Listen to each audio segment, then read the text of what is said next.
The blast had already passed when the medic saw the dog. Smoke rolled across the compound in slow gray sheets, and the ringing in everyone's ears made the world feel underwater. Operators secured corners, rifles steady, boots grinding broken concrete into dust.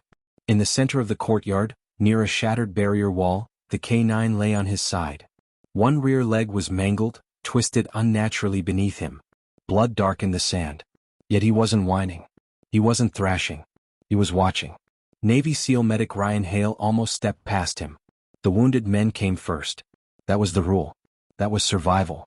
But something about the dog's stillness made him stop. Not panic. Not confusion. Focus. The animal's eyes tracked movement beyond the smoke, scanning rooftops, alley mouths, shadows. Ryan knelt anyway. Easy, he murmured, already reaching for his trauma kit. The harness was torn but unmistakably military grade. The stitching reinforced. The bite sleeve scars along the muzzle. A faint tattoo inside the ear. This wasn't a stray that wandered into hell. This was a trained warrior. Ryan checked pulse. Strong. Too strong for the blood loss. He leaned closer. Where's your handler? At that question the dog's ears twitched. Ryan froze. I asked you something, buddy. Where's your handler? The dog tried to rise. Not away. Forward. A sharp crack split the air. A sniper round struck the concrete column inches from where Ryan knelt. The K9 growled low, not in fear but warning, staring toward a collapsed minaret beyond the outer wall. Ryan followed the gaze. Movement. The dog tried again to stand, dragging the broken leg uselessly, chest heaving but determined. He wasn't reacting randomly. He was tracking. You see him, don't you? Ryan whispered. The dog's body went rigid, nose lifted slightly into the wind, ears angled with surgical precision. Ryan keyed his radio calmly despite the adrenaline clawing his ribs. Sniper. East structure. Upper third. Confirm. Seconds later, suppressive fire erupted. The hidden shooter fell silent. Ryan looked back at the dog. You stayed on mission, he said softly. The dog's breathing slowed. But he didn't relax. His eyes shifted again, scanning. Still working. Still protecting. Ryan swallowed hard. All right, he said quietly. One more question. And this time he wasn't sure he was ready for the answer. Ryan cut away the damaged harness carefully, exposing a service patch half-burned but legible. MWD 327. Beneath it, a name etched into faded fabric. Handler, Chief Marcus Vale. Status, Kia. Ryan exhaled slowly. Marcus Vale. The name traveled through special warfare like legend. A handler who trusted his dog more than most men trusted their teams. Killed 8 months earlier during a night raid gone wrong. Official reports said the dog had been evacuated, retired stateside due to behavioral instability. Yet here he was. Broken. Alone. Still fighting. Ryan pressed gauze into the leg wound while the firefight intensified beyond the walls. You weren't evacuated, were you? He asked quietly. The dog's eyes never left the horizon. Did you refuse transport? A flicker. Not confusion. Recognition. Ryan imagined it. The helicopter rotors. The handler's body loaded beneath a flag. The dog restrained. Fighting the leash. Refusing to leave the battlefield where the last command still echoed. Stay. Marcus Vale had been known for one rule above all others. Stay with the team. Maybe the dog had taken it literally. Another explosion rocked the compound entrance. Over the radio came grim news. Secondary IEDs along the only exit route. Engineers pinned down. Extraction delayed. Ryan looked at the dog again. You've worked this terrain, he said slowly. The shepherd's breathing changed.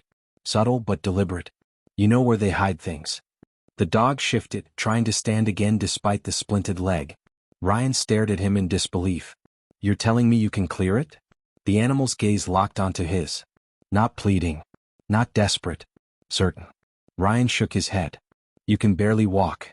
The dog attempted one more step forward and nearly collapsed, but caught himself, weight shifting to 3 legs with stubborn precision.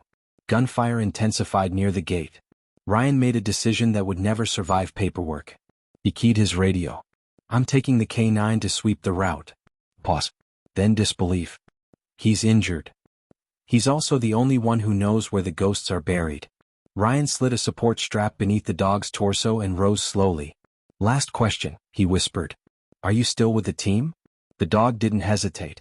He stepped forward. They moved into the shattered street under a sky choked with smoke.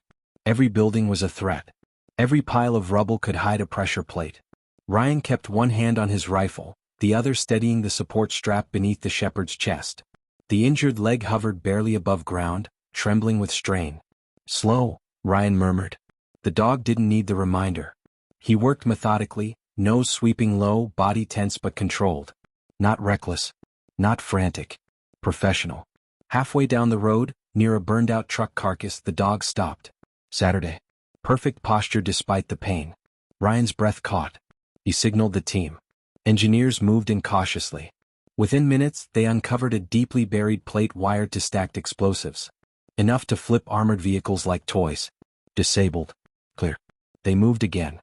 2 blocks later, the dog faltered. Blood seeped through the fresh bandage. Ryan felt the tremor running through the animal's frame. "You can quit," he whispered. The dog looked back at him. Not anger. Not fear. Just resolve. Then he turned forward again. At the mouth of the final intersection, the unavoidable choke point, the shepherd's pace slowed. His nose hovered inches above cracked asphalt. His breathing shifted. He lay down this time. Directly over a section of road no one would have suspected. Engineers scanned. And went pale. Secondary trigger. Radio-activated backup. Designed to detonate after first responders arrived. A massacre waiting patiently. Disarmed. Silence settled slowly over the street. Ryan knelt beside the dog as the convoy rolled safely past. The shepherd's strength was finally giving out. His head rested against Ryan's knee, eyes still scanning out of habit more than necessity. "You answered it," Ryan said softly. The dog's ears twitched faintly. "Yeah. You're still with the team." Back at the field hospital, regulations nearly denied him care. Paperwork claimed retirement. Behavioral risk. Unfit for service. Ryan didn't argue long. He simply played the helmet cam footage. No one spoke after that. Status restored. Medical priority granted. That night, as 4 fluids dripped steadily and machines hummed softly, the shepherd slept without tension for the first time since Marcus Vale fell. Ryan sat beside him in the dim light. "You never left," he whispered. The dog's breathing remained slow and steady. Mission complete. Still with the team.